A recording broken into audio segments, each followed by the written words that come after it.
A vida de Jó demonstra que os humanos muitas vezes desconhecem as muitas maneiras pelas quais Deus está trabalhando na vida de cada crente.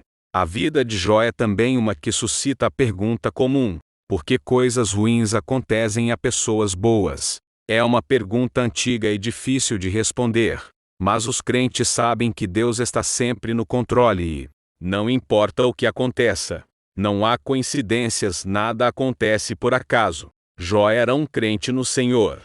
Ele sabia que Deus estava no trono e no controle total, embora não tivesse como saber por que tantas tragédias terríveis estavam acontecendo em sua vida. Jó era homem íntegro e reto, temente a Deus e que se desviava do mal. Jó capítulo 1 versículo 1. Ele tinha 10 filhos e era um homem de grande riqueza. A Bíblia nos diz que um dia Satanás se apresentou diante de Deus e Deus perguntou a Satanás o que achava de Jó. Satanás acusou Jó de honrar a Deus somente porque Deus o havia abençoado. Então, Deus permitiu que Satanás tirasse os filhos e a riqueza de Jó. Mais tarde, Deus permitiu que Satanás o afligisse fisicamente.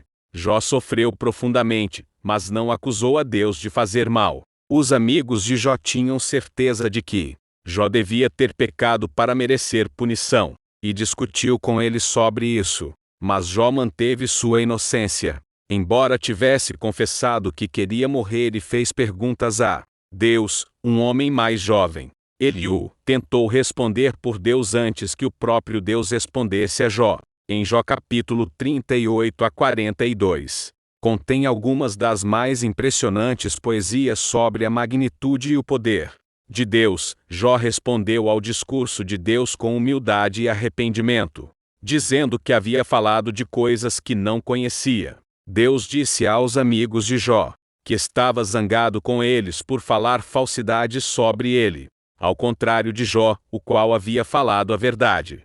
Deus lhes disse que oferecessem sacrifícios e que Jó oraria em seu nome, e que Deus aceitaria a oração de Jó. Jó fez isso, provavelmente perdoando seus amigos por sua dureza. Deus restaurou a sorte de Jó em dobro. Jó capítulo 42 versículo 10.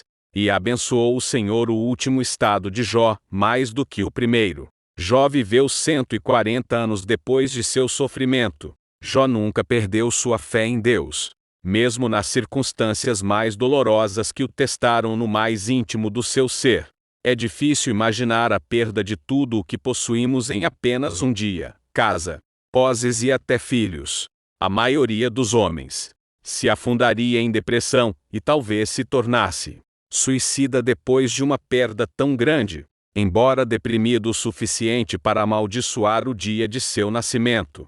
Jó nunca amaldiçoou a Deus, nem hesitou em seu entendimento de que Deus ainda estava no controle.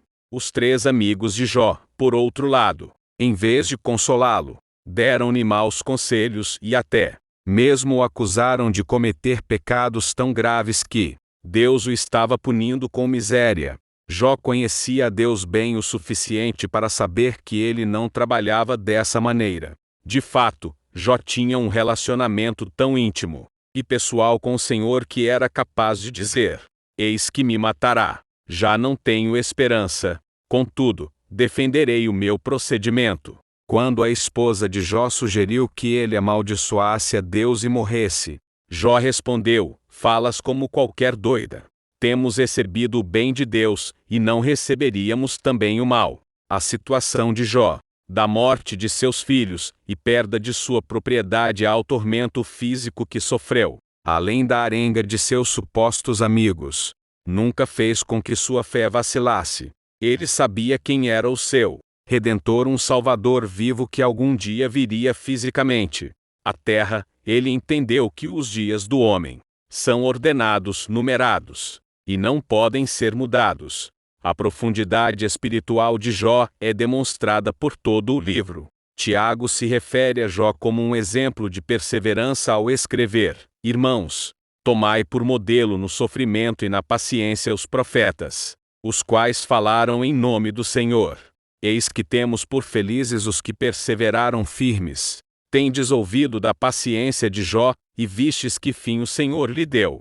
porque o Senhor é cheio de terna misericórdia e compassivo. Tiago capítulo 5 versículo 10 e 11. Existem também vários fatos científicos e históricos no livro de Jó. O livro sugeriu que a Terra é redonda muito antes do advento da ciência moderna. O livro menciona dinossauros não com esse nome, mas a descrição do gigante é, certamente semelhante à de um dinossauro, vivendo lado a lado com o homem. O livro de Jó nos dá um vislumbre, por trás do véu que separa a vida terrena da celestial. No início do livro, vemos que Satanás e seus anjos caídos ainda têm acesso ao céu, entrando e saindo das reuniões prescritas que acontecem lá. O que é óbvio nesses relatos é que Satanás está ocupado, trabalhando seu mal na terra. Além disso, este relato mostra como Satanás é o acusador de nós os irmãos, e mostra sua arrogância e orgulho, como está escrito em Isaías 14, versículo 13 e 14. É incrível ver como Satanás desafia Deus. Ele não tem escrúpulos em confrontar o Altíssimo. O relato em Jó mostra como Satanás realmente é altivo e maligno até o âmago. Talvez a maior lição que aprendemos no livro de Jó é que Deus não precisa dar satisfação a ninguém pelo que faz ou não faz. A experiência de Jó nos ensina que talvez nunca saibamos a razão específica do sofrimento, mas devemos confiar em nosso Deus soberano, santo e justo. Seus caminhos são perfeitos. Salmo capítulo 18 versículo 30.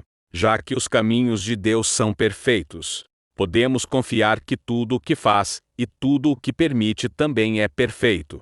Não podemos esperar entender a mente de Deus perfeitamente, como Ele nos lembra, porque os meus pensamentos não são os vossos pensamentos, nem os vossos caminhos, os meus caminhos, diz o Senhor, porque, assim como os céus são mais altos do que a terra, assim são os meus caminhos mais altos do que os vossos caminhos, e os meus pensamentos mais altos do que os vossos pensamentos.